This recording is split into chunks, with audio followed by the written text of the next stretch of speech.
A FG, lá em Balneário Camboriú, já fez um de 300 metros e está agora fazendo um de mais de 500.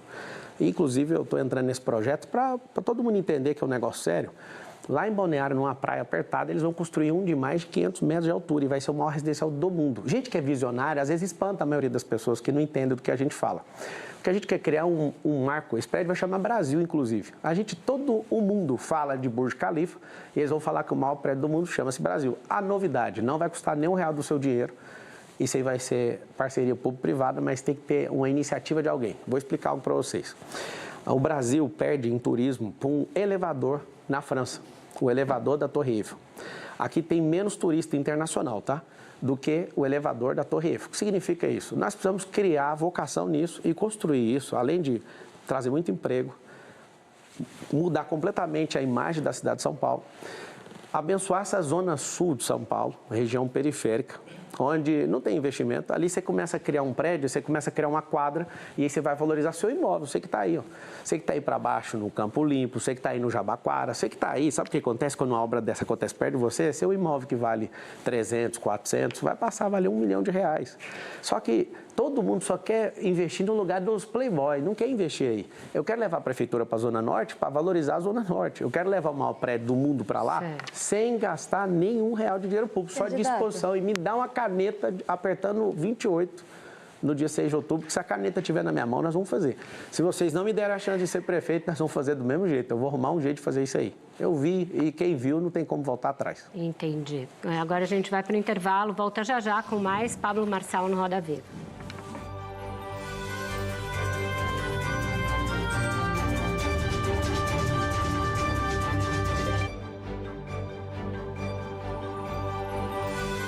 Inovação que conecta.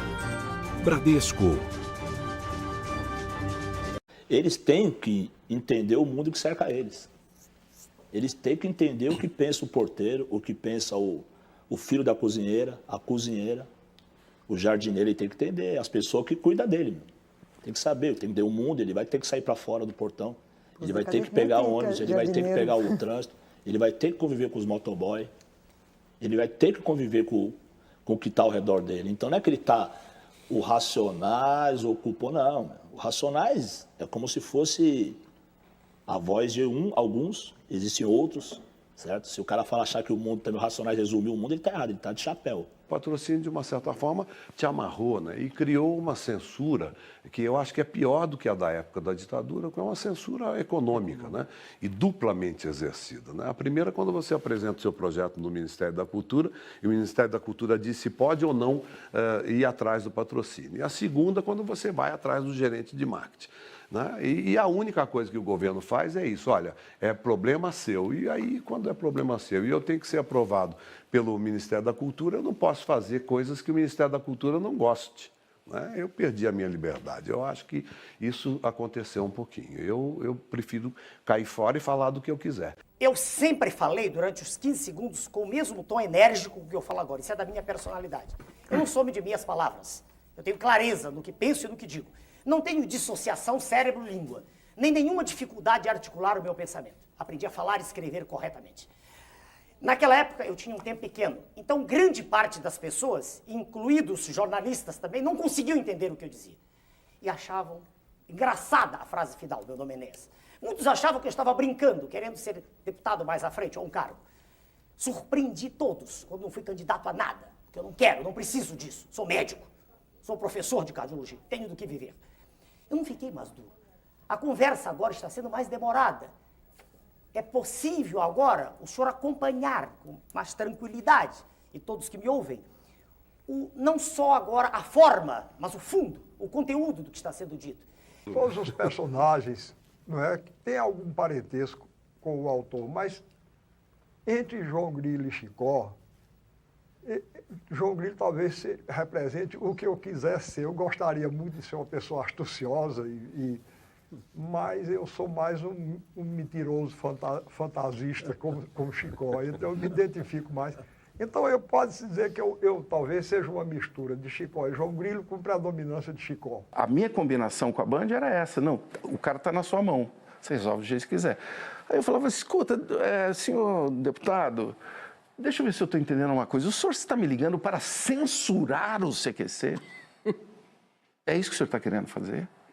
O senhor está querendo limitar a nossa liberdade de botar uma matéria na segunda-feira? É isso? Não é isso que você está falando. Eu falei, não, é que eu estou aqui com a equipe que eu já pedi para começar a gravar o que nós estamos conversando e segunda-feira eu vou ter uma alegria imensa de relatar esse telefonema.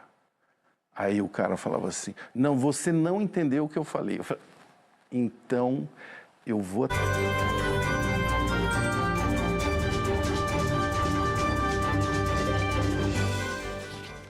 Estamos de volta com Roda Viva, que hoje recebe o candidato do PRTB, Prefeitura de São Paulo, Pablo Marçal. Candidato, o senhor disse mais de uma vez já, inclusive o seu plano original, quando o senhor entrou na política em 22, era ser presidente da República. O senhor tentou ser candidato, o seu partido, na última hora, negou a legenda para o senhor ser candidato a presidente. O senhor disse aqui, nessa entrevista, hoje, que se não for dessa vez, o senhor nunca mais vai ser candidato a prefeito de São Paulo. São Paulo tem uma experiência aí de 2 prefeitos recentes que deixaram a prefeitura para ser candidatos a outros cargos. O que o senhor diz para o eleitor de São Paulo que garanta que o senhor não vai ser candidato a nenhum outro cargo daqui a 2 anos? Ou a presidência da República, especificamente? Só para corrigir, não foi o partido que me derrubou, não. Foi uma decisão na justiça, porque o partido estava comigo, foi lá, derrubou o presidente, e aí o presidente Lula acabou juntando com esse partido e... Eu virei deputado federal, continuei no partido, ganhei a eleição, foi subjúdice, depois inverti, fui eleito, depois derrubaram de novo, através do ministro Lewandowski, e acabou que eu acabei perdendo a eleição com 243 mil votos. Sobre governar São Paulo, a minha agenda já está travada, 1.460 dias. O Dória, que para mim foi um cara que magoou o povo, né, por uma ambição política, já mostrou para nós que isso não funciona. A maioria dos políticos que passaram por aqui já mostraram o jeito de não funcionar. Pra você entender, a máquina de São Paulo é uma máquina impressionante. É uma máquina onde você, se for um bom gestor, já funciona, mas se você quiser fazer um governo histórico aqui, eu deixo um compromisso para você que vai punir esse consórcio comunista do Brasil aqui, que são esses outros 4 candidatos que estão na mesma laia. Você vai digitar o 28, eu vou te pedir um favor. Você vai digitar o 28 no governo histórico. Nós iremos fazer uma gestão e nós vamos fazer o social como nunca antes. O que eu quero que você tenha segurança é o seguinte, é difícil qualquer pessoa no Brasil hoje vencer o presidente Lula.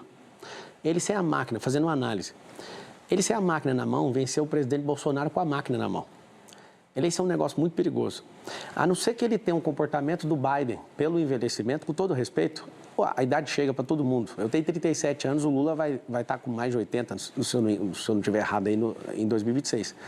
Se ele tiver do jeito que ele está hoje, dificilmente, na minha avaliação, alguém vence ele. O Bolsonaro está inelegível.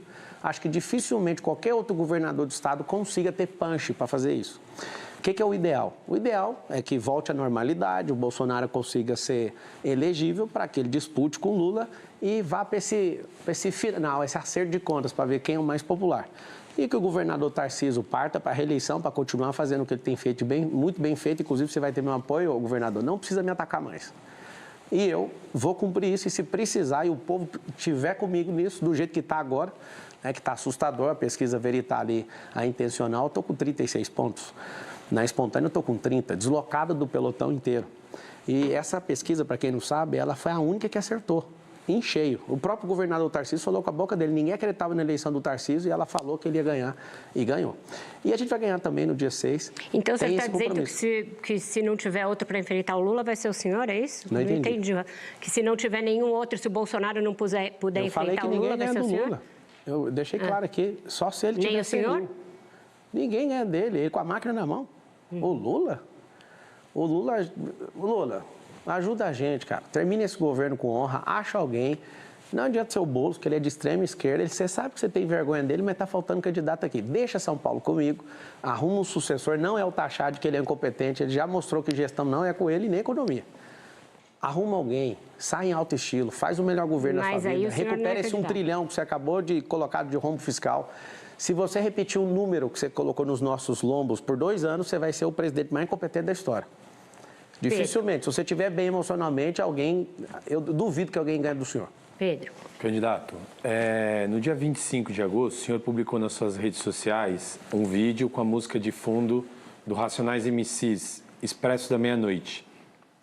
No sábado, dia 31, você postou a música Oitavo Anjo, do 509E. O Dexter pediu a retirada dos conteúdos, falou que não autorizou a utilização para fins eleitorais.